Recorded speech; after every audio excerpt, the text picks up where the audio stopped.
All right, welcome to the Bober and Handley Pro Football Podcast, our Thanksgiving edition. Just one this week. Happy Thanksgiving to everybody out there. Hope everyone's doing it in a good way and a safe way, and we wish our best to everyone out there. And first of all, congratulations are in order. Chris Bober and his family, his son Austin, state champs last week as Elkhorn winning the Class B state championship in Austin senior year. Man, that is so awesome. Yeah, we're very lucky. Lucky to have a season. I remember it was back in like July and August, just hoping that they get to play a season, and they got 13 games. And their coach, Coach Wartman, who's been there 41 years, he said, "Guys," he goes, "Well, I don't know how many games we're at, but we're having 13 games. That's how we're going to play this season." And it was everything lined up for them to have just a perfect setup for a championship, and they took it. It was one of those once in a lifetime moments that I'm glad that we got to experience, and I'm so glad for my son Austin to get to experience it too.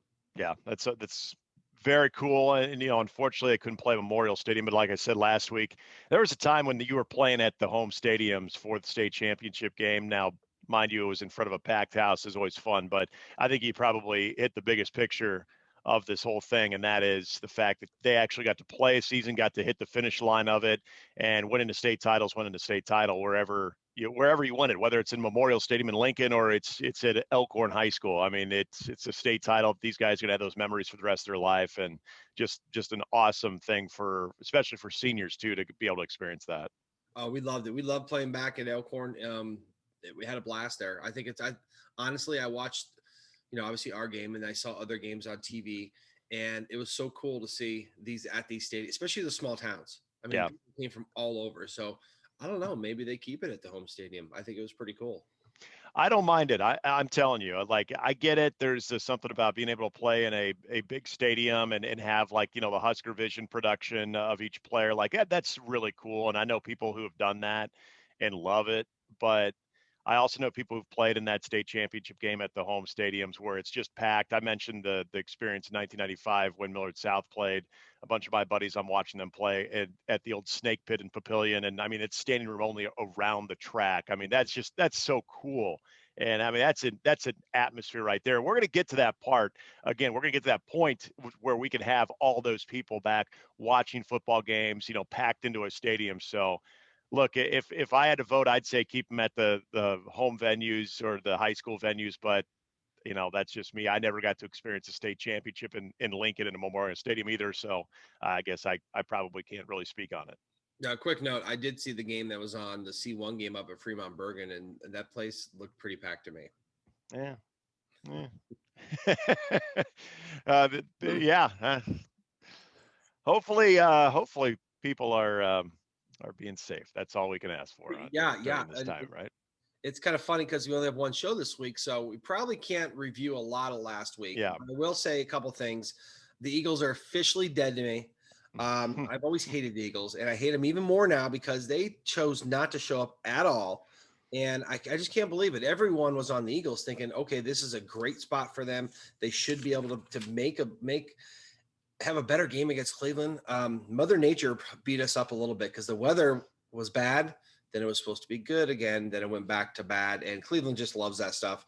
Yeah. But Philadelphia, again, they're dead to me. I hope they lose the rest of their games because they did not cover as my underdog. The one game I know we did go head-to-head, Rams and the Bucks. I had mentioned the reason I was going to take the Rams in that game was because I just wanted to take the better defense in this, and I think that kind of played out. There's another trend that I failed to even mention in this one too. Have you noticed the Bucks in prime time? They have not been good at all. Like, just have not been good in evening games. I mean, whether it was a Thursday night game where they had that dug in Chicago, the Monday night game that they beat the Giants, but they did not play well. In fact, actually, not take it back. That was a Thursday night game that they did not play well, and they probably should have lost that game. The Sunday night game, or I'm sorry, the Monday night game against I don't want to say they played awful against the Rams. I think the Rams had a lot to do with that, but Tom Brady and the Bucks, boy, they better hope to God they do not play any evening games in the postseason because it's not going well for TB12 and that team right now. My opinion on that is I don't think it's necessarily that they can't play in prime time. Is that they scheduled primetime games for some of their toughest opponents, minus the Bears, of course. And the Giants. Yeah. But I will say, I'm officially thinking Tom Brady looks old. right? He does not look like the same Tom Brady. And as we get towards November, around Thanksgiving is the time when players either push through and kind of get better and stay at the same level or get better towards the playoffs, or they kind of fall off. It's just that point when your body hits the wall. And it appears to me that, I mean, it's in the slightest bit, but at quarterback it's magnified. And I just think, I had concerns with him going into the season, being of the same age as myself, that he was going to be able to make it through. And I think what's happened last year is happening again. He just doesn't look that good, right? Yeah. His balls didn't have much zip on him. He got a little pressure, and that forced him to kind of lob some throws that got picked off. So I don't know, until something proves me wrong against a good team. I think that's what we can expect from Tampa.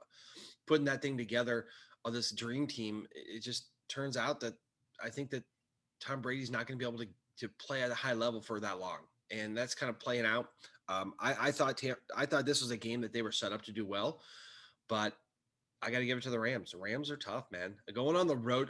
What I didn't like was them going on the road for a fifth time to the East Coast, but they showed up, and Jared Goff deserves a game ball for that, because Tampa held them to like 4 yards rushing in the first half, and they still were able to throw the ball all over. The Rams. I mean the Bucks back end, I think, needs a little help if they can't get pressure, and play action was not allowing that. So again, I thought Tampa would be in a better spot, but TB12 just does not look good. Chris, I'm officially ready to put the Rams in the conversation of the NFC representative in the Super Bowl because, look, there are some really good teams in the NFC, but is there that elite team? I mean, is there that Kansas City Chiefs team in the NFC? I don't see it. I think if you look at the division leaders, and we'll just bypass the NFC East because that's just laughable, but Green Bay, they lose to Indianapolis last week. And Green Bay, we've talked about a lot. I mean, you love Aaron Rodgers. You love that they're getting healthy. The Marquez Scantling fumble was a big issue in that Colts game, but they probably win that football game if he can hold on to the football. But look, their defense, it's I mean, to be up the way that they were and to allow Indianapolis to come back the way they did. I mean, that defense has some issues. If you look at the NFC South, we're talking about the Bucks right there. The Saints, I mean, hey, they've got the best record in the NFC, but I mean, I don't know, Chris. Do you think that looks like an elite team, especially with Drew Brees and his rib situation? Look, I give Sean Payton a lot of credit for being able to orchestrate an offensive game plan around Taysom Hill, but I mean, are we thinking that that's how they're going to dominate the conference? I don't think so. And then the West, I mean, really everybody in the West, I think is a very good team, but that does include the Rams. The Seahawks are, as we've talked about, defensively, they're a bit deficient. The 49ers are banged up, so that's not a team that you can really rely on. And the Cardinals, look, we don't know if they can handle success. So why not the Rams, right? I think the Rams are just as good as anybody in that conversation. Yeah, I agree with you. I think that the Rams are going to be a tough matchup going forward, just with the kind of team they have and the kind of football they play. Right, they run the ball, they play action pass, and they play really good defense. And Sean McVay deserves a lot of credit for hanging in there. He's think about a Rams team from 2 years ago that won in a shootout against the Chiefs, 55-45. That Yeah. was an offensive juggernaut, that team, and he just kind of the reality of the salary cap and a lot of things transformed them into a more balanced team. And now they're a very good defensive team. And on offense, what they're great at is running and play action. They're kind of like the Tennessee Titans with a better defense in the NFC. So I think that bodes well for them. I think that they are going to be a tough out all the way through. And you're right, they could. I can see them beating everyone in the NFC. I don't think they'll have the top seed, but I think that they will be there, and it's going to take a very good effort to beat them. Yeah, and speaking of the NFC North, the Bears were off this week. Thought very well that when they came back into this week that they would be at the bottom of the division, but the entire division loses. And I'm not trying to say that a second team comes out of the NFC North, but I did think that the Vikings and the Lions, the way that they were playing, they could at least make things interesting. And I think we're learning that that's probably most likely a one division team. But I know it's the low hanging fruit here, Chris. I cannot get over the NFC East when you look at the standings, and it's a joke because you've got a team that is 3-6-1. The tie that the Eagles have has them a half game up on the New York Giants, who are 3-7-0. Mhm. One of those teams is going to go to the playoffs, and I would be stunned if they even get to 7 wins. Heck, they might not get to 6 wins. You know what? It's kind of interesting. I saw how good Andy Dalton played. The Cowboys are back in play too. Yes, they are. I Um, mean, the entire division is. some people think that the Cowboys and the Giants might be the two best teams in that division. So they all play each other going forward. They're gonna have Hmm. chances to beat each other going forward. So whoever's gonna win this is gonna get a playoff spot. Um, and I don't know. I'm pulling for my Giants, of course. Yeah. Right. I want. I don't think they necessarily need to go win a division this year because they're a much better team than they've been the last few years. They're building something really good out there. But it'd be nice to see them knock some people off, especially they beat the Eagles, which is awesome. Yeah. If they can beat the Cowboys, that'd be great. I got to admit, I was bummed. The Miami Dolphins took a step back. They came back down to reality, finally lost a football game to the Broncos, too. So, how about that? And here I was saying, oh, you know what? They're going on the road, but it's going to be 50 degrees out. They're going to be fine. And finally, Tua Tagovailoa. And I want to say Tua Tagovailoa was looking like an amazing player, but I think he was benefiting from what was a very good defense, and it was a situation where he had to start making some plays, and they just wasn't necessarily there for him. Fitz has to come back in to try to save Miami, so maybe they go back to Fitz this week. We're hearing that it's still going to be Tua, but who knows? I wouldn't panic if I'm the Miami Dolphins. I mean, good teams lose on Sundays, but that was kind of disappointing, especially seeing that Ryan Fitzpatrick had to come back into this football game. Yeah, it's not a good sign when you have to bring a guy back in and you bench your new starter only a few games into a season. My disappointment in that game was I ended up losing my fantasy football league game last week, and I had Melvin Gordon, who I picked up on waivers, and a couple of guys are in and out, so I put him in there. He scores 2 touchdowns. He's about to go in for his third, and he fumbles the ball at the Hmm. 1 yard line. So instead of going up 6 more points, I go down 8 points. That's down two. So that's like an 8 point swing. I end up losing by like 9 points this week. So that would have probably took me over the top. And girl, darn, that's what happens to the Broncos, man. I don't like the Broncos either, right? So Broncos and Eagles, I'm just gonna stay away from them. Have no good feelings for them. I picked up the Miami defense on for Oh, fantasy this last week, and that was not good. So but you know what? Here's the deal. One bad week on this defense isn't going to happen because they're very good. You think about yeah, how many points their defensive special team scored this season. One bad week, you can take that. I keep them because they're pretty darn good. yeah. And then the big news, quarterback wise, Joe Burrow out for the season, torn ACL and MCL. He knew even when he got on the card, he was telling the guys, "See you next year." Um, it stinks. And Chris, this is what pains me to say is I think we started talking about this in like week 3 or 4. We're like, he looks the part if he can stay healthy because he was just getting beat all over the place early in this season, middle of the season, and unfortunately now he suffers an injury that we all kind of feared that he might get injured because he was just getting beat up because they can't protect him very well yet. This is just, I think, another reminder to the front office that they know where their priority has to be in the offseason. They've got to be able to protect their guys, especially a guy who I think we can say now after 10 games or so that Joe Burrow looks the part. Joe Burrow looks like he should have very well been taken overall #1 in the draft. And so you've got to make sure that you are putting him in a position that he can finish games and stay healthy. And that's not where the Bengals are yet. But unfortunately, it looks like this knee injury might not even allow him to come back to start next season. Hmm. He had a significant damage all throughout the knee, and they Yeah. can't fix all those at the same time. They got to take them in steps. So that puts his rehab back, and they have meniscus damage. Really hoping that they get a positive outcome, and he's young, so he heals fast. But you know, I think it's a great point, and this is why I'm never a huge fan of putting rookie quarterbacks out there to start because things like this happen, and now that sets back that franchise back because they're gonna have to have a plan for a quarterback to start next year, and who knows how long this is going to affect him. It's just unfortunate. I feel bad for the kid, but that's what happens. Yep. Well, we get into the week number 12 slot of games, and of course, on Thursday, Thanksgiving, as we're all pigging out, we get to enjoy some games. I don't know how great these games are. Now, the one game we are probably most excited about is the game we're also trying to monitor the situation with the Baltimore Ravens with the COVID issues that they are having this week. They've had multiple positive tests.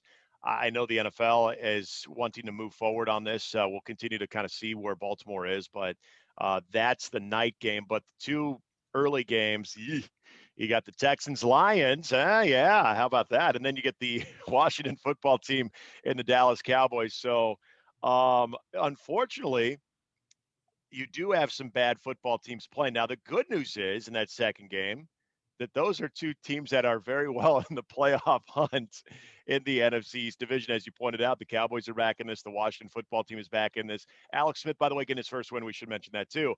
But yeah, the quality of football until we get to that night game is probably going to be a little bit on the lower side. So fill yourself up with turkey, tryptophan. So if you do fall asleep, not going to be the worst thing tomorrow. Well, okay, so there's a few games, and I'm actually excited for this first one. I'm taking Houston as my best bet this week. I like what Deshaun Watson's doing down there. If you look at how well he's playing, it's such a shame that they traded DeAndre Hopkins and that Bill O'Brien totally messed them up as a GM because he's playing as good as anyone. Honestly, put him up there with Mahomes, Roethlisberger. Mm-hmm. He is lighting it up right now, and Houston's found something, and they're completely out of it, but they got a lot of pride in Deshaun Watson, man. I like that guy more and more every week. They're favored by 3 points, but I think they covered that easy. Detroit got shut out last week. They got shut out. Matthew Yeah. Stafford totally got shut out, who was playing good. Also, Stafford's thumb. They don't know how good it is. He messed it up somehow. But I mean, I'll totally take Houston all day long to go out there, and I think it's an explosive game. Look for Detroit maybe to get a lead and then blow it. But I Yeah. think Houston controls this game. Honestly, I'm actually excited to watch Deshaun Watson and what they can do. They're not on TV a lot because they're not very good, but I love Houston in this game, and I think they're gonna have a great game. Yeah, that game to me, I hope I see the better Matthew Stafford. It's going to be weird because I know that the fans of Detroit, I mean, this is the game, regardless of where their team is at. They show up, they support it. It's a tradition. Not having fans there, that's going to be kind of tough for them too. But yeah, I can't disagree with you that I would probably lean towards Houston on this one. But the one thing that I have liked about this Detroit team is they've seemed to be able to not put themselves into this prolonged period of bad football. You're right, getting shut out by a Panthers team that is not the Panthers team it was maybe 4 weeks ago. You know, so that was not a good look for them. And Matt Patricia continues to spout off all of his glory of when he was with the Patriots and everything. Like they need to move on from that. He needs to go back and be a defensive coordinator because I can't imagine any organization that really wants to put up with that crap. And anytime he's questioned, he just quickly goes back to, well, my time in New England when I was a defensive coordinator under Bill Belichick. It's like nobody wants to hear that, man. People want to hear about you having success as a head coach, and you just have not had that. So I don't know where this is going. And I think we do know where this is going, and I don't think it's going to be good for Matt Patricia. well, I honestly think if they didn't have a game just a couple days after this bad loss, I thought he would have been fired. I mean, I wouldn't have been surprised. Um, I think that if Houston comes out and plays like we think they will, I think he gets fired this week. I mean, Yeah. I'm an advocate for firing people, but I think it's just going to happen. I think that they got to move on. We don't even have to really get into Dallas and Washington, other than Somebody's going to win the game, though. yeah. Well, maybe another tie. Well, everyone. Well, maybe not. Wouldn't that be perfect and very fitting if that was a tie? It'd be perfect. I do think Dallas is a better team right now, honestly. Yeah. Playing at home, Washington's just not very good. I mean, I love Alex Smith, but Mm-hmm. they don't have a lot of weapons over there. So I'd lean towards Dallas on that one. But the big one is the late game. That I think this Baltimore Pittsburgh game is going to be way better than people think it is. Everyone thinks that Pittsburgh is just going to blow them out, but this is a division game, and I think is this the second time they played them or the first? Yeah, it's second time. Yeah. Remember, what happens the second time they play each other? They're always good games. They're always low scoring games, or they're very tight games if they start scoring, because both these teams know each other so well, and they're both very good. Baltimore looked horrible last week, and I'm ready to put them in the middle tier, like a non-playoff type of team. But they're playing a division rival that's a very, very heated rivalry, and I think you see some great games. Now, Baltimore is going to miss. I mean, they're going to Gus Edwards is going to start for them because their top two running backs are on the COVID list, and Yeah. they're not coming back. They got some other guys out. Baltimore is trending way in the wrong direction, but I look for a good football game. It should be a good nightcap. Yeah, I'm not going to touch this one because of a lot of the things you said there. I do like Pittsburgh in this one. The first time it was decided by 4 points, and so I think you're right. I think that, hey, these guys are professionals. They'll figure out a way to compete, and I think they can make this thing close. I know the Steelers are going to be fired up for this one too, because regardless of who is on the field for Baltimore, they understand that everybody's kind of waiting for them. And I always say this: I hate when people say, "Well, you need to lose so you can reset everything." I hate that. It's like, well, okay, so you want to go into a game hoping to lose? Like, no, that to me, that doesn't add up. But I think a lot of people are wondering when Pittsburgh will lose, because I'm with you, Bober. We talked about this a few weeks ago. They're going to lose a game. Hmm. I don't know if it's necessarily this one, because I think this one has too much of their attention. I think it's going to be one of those games, kind of like what we were just talking about with Miami, where it's like, all right, they're flying high. Oh, yeah, there's no way they can lose this one, and all of a sudden they lose. And they've had a couple of those games. That almost happened to them against Dallas about 3 weeks ago. So I think Pittsburgh, there's just a lot of confidence in what they're doing right now. I think this is one of Mike Tomlin's better coaching jobs that he's ever done with the Steelers, and he's had some really good ones, but I think this is one of the better coaching jobs he has done. So they'll be prepared. I think they'll win, but I would stay away from the points right now because it's at 5.5. I think that number could go up Hmm. before we get to kick off tomorrow because of the COVID situation with the Ravens. But I'm with you. I think this should be a good game. I really do. Yeah, you're looking at line movement here. Started at 2.5 points, and it's up to 5.5. So Mhm. as it trends that way, it becomes harder and harder to see value on betting Yeah. that. Sunday, we've got a lot of games, obviously. We'll start with some of our noon games. Raiders, Falcons. Boy, the Raiders, they have to be hurting after another great matchup against the Kansas City Chiefs, where, Chris, the Raiders continue to show that either it's just the Chiefs matchup alone, or there really is something about this team that if they can just sort of set it off consistently, that they can be very good. They just fall short to Kansas City. I mean, think about that. Had they gone 2-0 against the Chiefs, that would have been quite the accomplishment. They're 6-4. They are definitely in the hunt for a playoff berth, but I'm more curious to see how they respond. You're playing a Falcons team that is not as bad as they were in the first 5 weeks of the season, but they are still not a good team. Mm. The Raiders should take care of them, but the question is, will they take care of them? Are they able to put that loss to the Chiefs in the rear view and be able to focus on a game that they should be able to win and get to 7-4? Yeah, I think it's a great matchup for Vegas. I think the Raiders are legit, and I don't have as much hatred towards them as a rival because maybe we beat them all the time. But Maybe it's because they're in Vegas now too. yeah, they're different deal. But Yeah. I was really disappointed in Atlanta last week. Thought they'd show up and, just I thought they'd do better, but that they're not. They're not. They got really beat down by New Orleans, and they Hmm. were in a tough spot. I mean, honestly, they had no tape on how to defend Taysom Hill.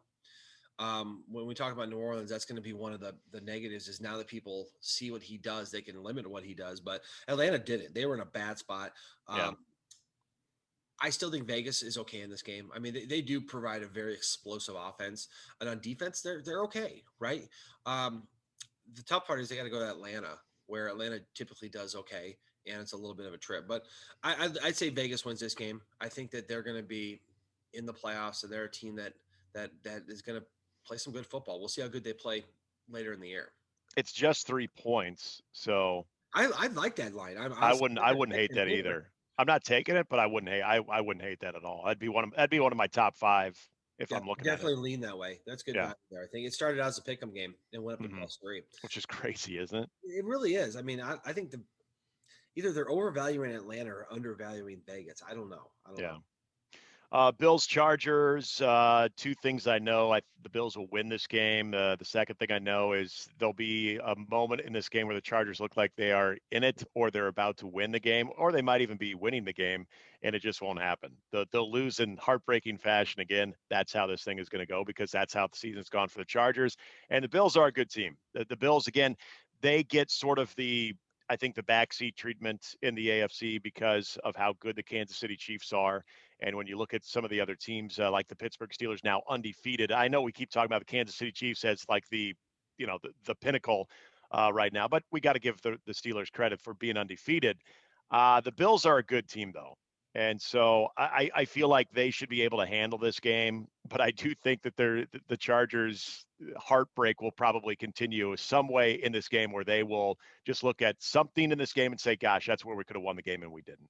The biggest thing I like in this game is the over because neither of these teams play very much defense and both of these teams are pretty explosive. So the line now is about 53.5, and I'd still Mhm. take that on the over. I think that'd be a good bet. Bet the over on this one because it's going to be in Buffalo, which I don't think the weather is going to be a factor. And both these teams love to sling it and what they do. Now we will see the game between the Cincinnati Bengals and your New York Giants. Your Giants are favored by 5.5 points in this one, and it's hard not to roll with the Giants in this one because I mean I'm assuming it's going to be Ryan Finley that's going to start for the Cincinnati Bengals. This is not a good situation Cincinnati is in. They're already not a good team, and now you have a quarterback issue because Joe Burrow is out for the season. So, uh, I mean, I guess I'd ask the question: is 5.5 too much for the Giants? It's kind of interesting looking at line movement. Cincinnati was favored by 3 points before Joe Burrow got hurt, and that line moves Yeah, 8.5 points. Um, is the difference between him and Ryan Finley and Joe Burrow 8.5 points? I don't know. I I mean, can't imagine it is, but just if you look at just like the analytics of that, they said no. They think it's like a 5 or 6 point swing, yeah. but it really might be. I know that's a heartbreak for that city, that franchise to have. Um, to have that happen, it's tough. And I think the Giants are in a spot where they're playing for something now. So Yeah. I wouldn't be surprised if the Giants win by a touchdown. I don't think I'd bet it, but I think the Giants are in a good spot. I think they can win, they should win this game. But we'll have to see what Cincinnati's made of. Colts Titans. This is I think it'll be a great game. You got 2 7-3 teams. Indianapolis, that big one over Green Bay last week in overtime. Tennessee, I give them credit because I kind of looked at them, and they still do have some issues defensively. They, starting to figure it out a little bit on third down to get their defense off the field. But look, they're winning football games, and when you're doing that still at this part of the season, you've got to look at them as a legitimate playoff team and a team that, can, I'm not going to say they're going to go to the Super Bowl, but a team that could, maybe pull off a win or two in the postseason. This is, I think, a good preview of that. I think this is the type of early round playoff game that you're going to see. And knowing that this is a divisional game as well, trying to see who can take hold of that division between the Colts and the Titans. Indianapolis is a 3.5 point favorite. I like Indianapolis. Again, I'm gonna boil this down to the simplistic view of I just like Indianapolis's defense better. They both try to run the football. Obviously, we know Tennessee does it better because they have Derrick Henry. Quarterback play to me, I think, slightly favors Indianapolis because I don't think they ask Ryan Tannehill to do too much, but sometimes Philip Rivers does do too much. So there's a lot of things that kind of go back and forth. So I'll just kind of lean towards what I think is a stronger defense with Indianapolis. Yeah, if you're going to give me 3.5 points, I'll take Tennessee here. Honestly, I'll put them down as my underdog. Honestly, because I think the brand of football they're playing right now is really good. I mean, so what they're doing, and I know it's a tough matchup with Indianapolis. I know they got to go to Indianapolis. And 2 weeks ago, Indianapolis beat them by about 2 touchdowns, Mhm. right? So it wasn't a very good look. But I think that the second time around, this is going to be a much tighter game. Tennessee is looking really good. They were able to throw the ball last week better than I've seen them done in a while. And I thought they did awesome. I thought that AJ Brown was a monster catching the ball. They also have Corey there. They have some weapons there, and I just like Mike Vrabel in this situation. Yeah. I like him coming in, and I don't know if they win this game, but if you give me 3.5, I will take Tennessee because I think it might be a field goal game. And they might lose by a field goal, but that still covers at 3.5. So I'll take Tennessee in this one. I look for a really, really good football game. I think that this will be the Indianapolis defense versus Tennessee's rushing game and Tennessee's offense, I think is a going to be a matchup to watch because that's going to give an indicator for each team. It's like, how are they going to match up against these playoff level teams? Is Mhm. Indy's defense for real? And is Tennessee's offense for real? So I think it's going to be a grudge match. And I think that Indianapolis might win by a field goal, but not more than that. That's why I'll take Tennessee. Wouldn't shock me if the difference in this game is possibly Tennessee driving to try to either take the lead or tie the game up, and Tannehill throws a pick because I just think that Indianapolis knows that they can't let Derrick Henry beat them. Ryan Tannehill is going to have to make some big throws in this one, and Tannehill, to his credit, he can do that. The numbers don't always look great, but I love the secondary with Indianapolis too, and I think that works really into their favor. So I think it will be a really good game. Another game that I think is interesting. It's not really, I think, a playoff indicator at all, but the Minnesota Vikings and the Carolina Panthers. Minnesota is a 4-point favorite with what I've seen recently. And most likely Teddy Bridgewater starting now. If you go back to last week when the Panthers blanked the Lions, Bridgewater was medically cleared to play right at the final day. Matt Rule said that was a difficult decision, but they were also able to get a good start out of PJ Walker. He solidifies himself as the number two. Teddy Bridgewater is going to play against his old teammates, against well, maybe not all of his old teammates, but his old organization that he started his NFL career with that gave him a shot and had that horrific leg injury. This is going to be an emotional game for Teddy Bridgewater, and I don't think there's any ill will towards the Minnesota Vikings, but I think Bridgewater knows anytime you play your old team, you want to perform at the highest level. They're doing so again. Sounds like without Christian McCaffrey. Knowing though that the Vikings are favored by 4 in this one, again, I'm kind of confused because I just don't see Minnesota as this far superior team than a Carolina Panther team that is still not a great team either, and a team that is, has been kind of beat up a little bit defensively. But look, I mean, we know what the blueprint is. If you can slow down Dalvin Cook, and that's a big if, you put a lot of pressure on a quarterback that is not always shown. In fact, a lot of times he's shown that he cannot sort of shirk that responsibility of throwing the football. So I'm tempted to take Carolina in the under. I'm not going to do it, but I do think it's going to be an interesting game to see how Teddy Bridgewater plays against his old dudes. Well, the biggest thing that's keeping me away from making a pick in this game is Adam Thielen's out. Right, Right. he's in It's a the good point. protocol. He's out. He's not going to play, and he's quietly having a really really good season. I mean, he's that catch he had last week is unbelievable. He Well, continues. and think of what it's done to Justin Jefferson too. I mean, his presence, Justin Jefferson has had a hell of a rookie year, and I'm not trying to say Jefferson's not good, but having Thielen, that helps Jefferson a lot.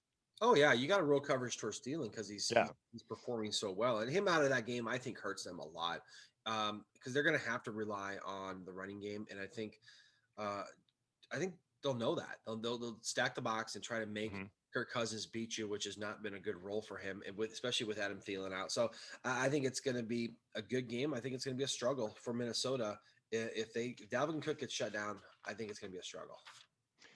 Cardinals Patriots. I think this is going to be a very good game. I think that Bill Belichick is going to relish the opportunity to try to slow down a high-powered offense and still a young quarterback like this. And I think for Arizona, if they are to try to stay in this race in the division, they have to win this. This is a must-win for them. They cannot fall back anymore in the NFC West. Now they could still make the playoffs. I'm not trying to say that, but they have got to try to stay afloat. This is a must win. So I think this is another game that, you look at a 6-4 versus a 4-6 team and think, well, okay, there's some better options there. I think this one could play out very well. Yeah, we don't know about Belichick as a losing coach. That's the hardest part. He's won so much. You see these other coaches that experience losses and how they come back and when they're dealing with losses. But Belichick, for 20 years, has never had a losing team. So Yeah. I think we're having a hard time saying, okay, what is he going to do other than he's just a good coach? How's he going to come back? Because he's never had to coach a team like this. So I don't know what's going to happen here. I do know that Arizona's probably going to light it up We'll just see if New England can keep pace, right? Mm. We might see a high scoring game if Arizona with Kyler Murray can do the things they've been doing. That's going to force New England to kind of do that too, and I'd be excited to watch that. Yeah. I don't think they're using Cam properly. I think they need to unleash him. Right? He's kind of like a kid that you give the Adderall to, and he's kind of he needs to be off his meds, man. He needs to be out there slinging it, going crazy because that's where he does best. And this might be the game they let him off his leash and let him start slinging it. Now, I don't know if they have the receivers to Yeah. keep pace, but I think they're going to give it a shot. Yeah. Got nothing to lose at this point. My favorite of the week is I'm going to take the Dolphins to bounce back and to do so with the best remedy. That's the worst team in the NFL, the New York Jets. They're a 7-point favorite, is what I'm seeing right now. I'll take the Dolphins to cover that. I think, and this is regardless of who plays quarterback, whether it's Fitz or Tua Tagovailoa. I think, again, this will go back to their defense. They're good enough to be able to pretty much eliminate anything that a bad Jets offense wants to do. I think they're going to set up their offense in plenty of favorable situations throughout this game. So I'll take the Dolphins to roll and to cover that 7 points over the New York Jets. And for the Dolphins, for them to kind of re-solidify that they are for real and they can be a playoff team and they can maybe even hurt somebody with a good defense. We know that could be a good recipe there in the postseason. You got to look the part this weekend. Knowing that you lost a game that's a little bit inexplicable, you got to look the part against the worst team in the NFL. Yeah, and they're just outside of that playoff hunt. So Mm. Miami's just, I think they need to have a big win to come back and get themselves positioned to maybe sneak into the playoffs. That'd be a huge win for Brian Flores down there. So Yeah. look for them to have a much better game. Tua will probably do okay against the Jets, against the Jets defense. So a little bit of confidence here as they go towards the end of their season. As we get into the last noon game, the Browns Jags. Browns favored by 7. The Browns are 7-3. Nobody's giving them a lot of credit. This is a team again that's really marching towards the postseason. They haven't looked pretty in doing so, but they're playing the Jags, so likely, Bober, they go to 8-3. I mean, there you go, Cleveland. Get excited. Yeah, I mean, they're going to win this game. I'm very positive of that. The line here, 6.5, 7. It's hard to go with that because we don't know if Minshew is going to go back in this game because Luton's been Yeah. so bad. I think he comes back and maybe provides some fireworks, but I don't think they beat Cleveland. I think everyone's waiting to see Cleveland beat a good team. So Cleveland, keep on beating the teams you should beat. Let's go out and play good or beat a team that you shouldn't be. So those late season division games are going to be the key for Cleveland. They still probably will be a playoff team, but are they for real? Can they Yeah. beat the Steelers, Baltimore, teams like that? Look, the Jags, they're looking for the prize at the end of the tunnel, and that is either Justin Fields or Trevor Lawrence. Whoever goes number 1 to the Jets, the Jags will be right there to snag them at number 2, and those are 2 good options at quarterback. So they're good. They got to play, they got to show up, but they're good. Their rewards come later, right? I think there's a lot of Jets fans in Jacksonville. They're rooting for those Jets. Oh yeah. Yeah, absolutely. I mean, if you're in the sweepstakes to get a good quarterback, you might as well have your pick to get which one you want, as opposed to having to wait to see who picks in front of you. So, Yep. yeah, there is a little bit of that. Afternoon games, a couple good ones.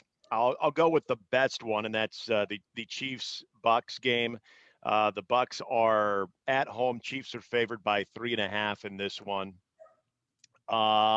This wouldn't shock me if what's the over on this? I don't have the over in front of me, but I'm going 53. to say Oh, what is 56. it? 56. I'm taking the over. You got to take the over in this one, but I like the Chiefs in this one. And hey, this you know it, and I know it. This will be dubbed as a preview of a potential Super Bowl, Mm-hmm. and I think anytime you throw that part of the conversation into any Chiefs game of this could be a preview of the AFC Championship, or this could be a preview of this or that, the Chiefs just they relish those opportunities. I think they cannot wait. And knowing you got Mahomes v. Tom Brady, the GOAT versus like the current GOAT, Mm. I love Kansas City in this one. Like I already took the Miami Dolphins as my favorite. This is like 1B for me. Mm. I love the Chiefs covering this one and winning this game. Yeah, I think it's a bigger matchup than people are making it out to be because Kansas City continues to need to have to win these good games, right? To keep pace to try to get that number 1 seed. Yep. But more than that, I think it's the Chiefs have owned Tom Brady recently. And I think that trend kind of continues. Um, it'll say a lot more about Tom Brady than anyone else this weekend to see whether he bounces back and Yeah. has a better week. So it's an exciting game. I think this will be a very good game. I would not say the Chiefs own these guys. I think it's going to be a back and forth game, and you got Mahomes at the end, and that's gonna be in their favor. But they are in Tampa Bay, and again, I think this is one of those sneaky good games that I'm really holding my breath that the Chiefs don't blow it. You know what I mean? Honestly, I'm going to throw out a score. I'll say 38-31. that Chiefs. might be They it. cut. They cover. They get the over. Everyone's happy. That's like. I feel like my best play of the week has to be the over in this one. Yeah, Has to be, and that might be a sucker bet. I don't know. I know. It'll probably be like a 17. Right. It's gonna be right. uh, Saints Broncos. New Orleans is a 6-point favorite. I am. This is crazy. I am taking the under. I'm sorry, my underdog. I'm Yeah. taking the Broncos because I like Vic Fangio against a gadget quarterback. Mhm. Taysom Hill is a gadget quarterback. I'm not saying the Broncos win this one, but I think they keep this thing tight. Wouldn't shock me if they did win this one. I do think that this is a capable defense that can figure some stuff out. Vic Fangio, I think, like I said, Bill Belichick, he makes it his business to be able to slow down QBs, young, exciting QBs. I love what Sean Payton did. He devised a game plan that worked to the strengths of Taysom Hill, and that is great. But as you pointed out, too, now there is a little bit of film on that, and you've got a defensive minded coach who at least has a competent group, even with the injuries on that side of the football. So the Saints probably win this game, but I think it's tight, maybe 23-20. I will take the Broncos and the 6 points that they are getting against the Saints.